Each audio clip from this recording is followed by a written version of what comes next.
Community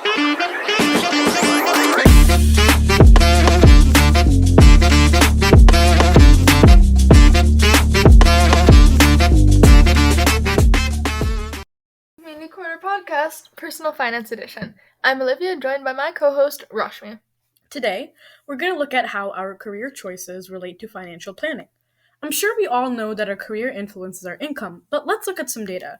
We're looking at career salary averages in the US from the Bureau of Labor Statistics. First and foremost, our education level impacts our income potential. So people without a high school diploma can have a variety of salary ranges based on what opportunities they can grasp over time, but they average a yearly salary of $27,040. Individuals with a high school diploma can increase their earnings by around $10,000 with an average salary of $37,024. This can be credited to the larger opportunities provided with a diploma, which is required for employment in many establishments. Salary averages continue to rise with higher education. Associate's degrees come from the 2-year college programs, with individuals obtaining them average $43,472 per year. Bachelor degrees, which are probably the most well-known, are programs in which you major in a certain subject. People with a bachelor's degree have an average salary of $60,996 per year. Even further on the education ladder are professional degrees, which prepare people for careers in medicine and law, which average a salary of $95,472 per year.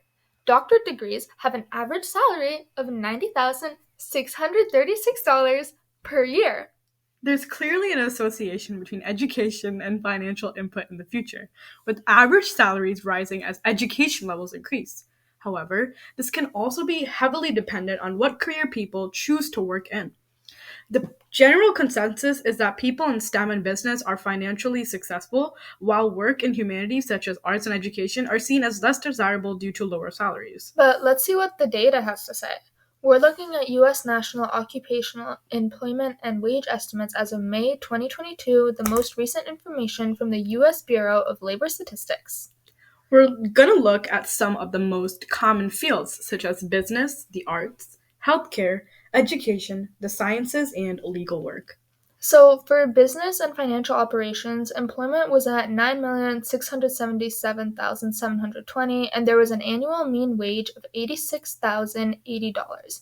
Life, physical, and social science occupations had a much lower employment of 1,314,360 individuals, with a mean annual wage of $83,640, and legal occupations had an employment level of 1,216,600 with a mean annual wage of $124,540. Occupations in the arts, design, entertainment, sports, and other media occupations had an employment of 2,063,380 people with an annual mean wage of $76,500.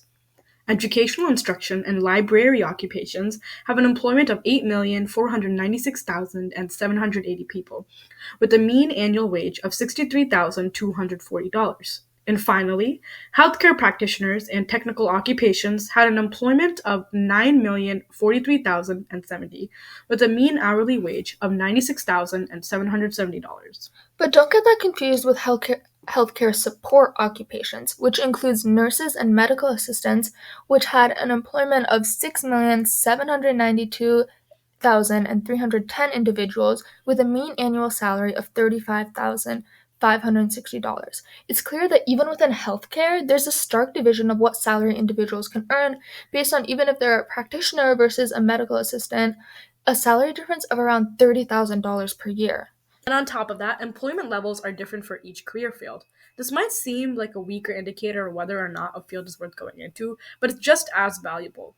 If a certain field has small amounts of job available, with many individuals hoping to get those jobs, it's more difficult to land a position you want, just because more people want it.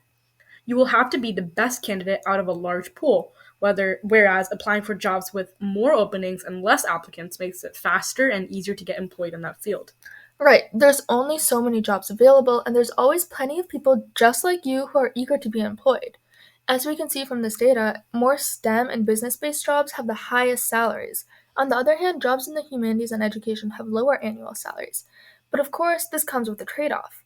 Think about the time and money that goes into training for becoming a surgeon. Years of college, a graduate program, residency, years and years and years of your life dedicated to just preparing yourself for that high earning job, let alone the money that you put into that education. On the other hand, jobs that require only one college degree might pay less, but you aren't carrying the burden of years of student debt.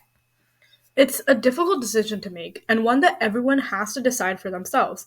If you're truly passionate about a career, say you want to be a surgeon, and you've always dreamed of being the person who can look at someone who's suffering and make them better again, then it's worth pursuing your goal. But if you have no aspiration of taking on that role, or straight up dislike that idea, it's probably not what you want to be investing your time and money into achieving. You might be wondering why we're dedicating so much time into talking about career planning. It's honestly really simple when you think about it. Your career is what will guide you to your job, which provides your income. And personal finance is literally all about using your money wisely and efficiently. Career planning and personal finance are inherently intertwined because they both relate to money. When you plan for your career, you need to consider all the factors we've mentioned thus far: employment opportunities, salary, personality, and decide if that's really what you want to be supporting you for most, if not your entire life, because having a complete career shift is difficult. Yeah, your career decisions need to be in line with your financial necessity to maintain your desired lifestyle. Say that you want to live in the center of a city and have expensive shopping and entertainment tastes. That's not possible if your salary does not support it.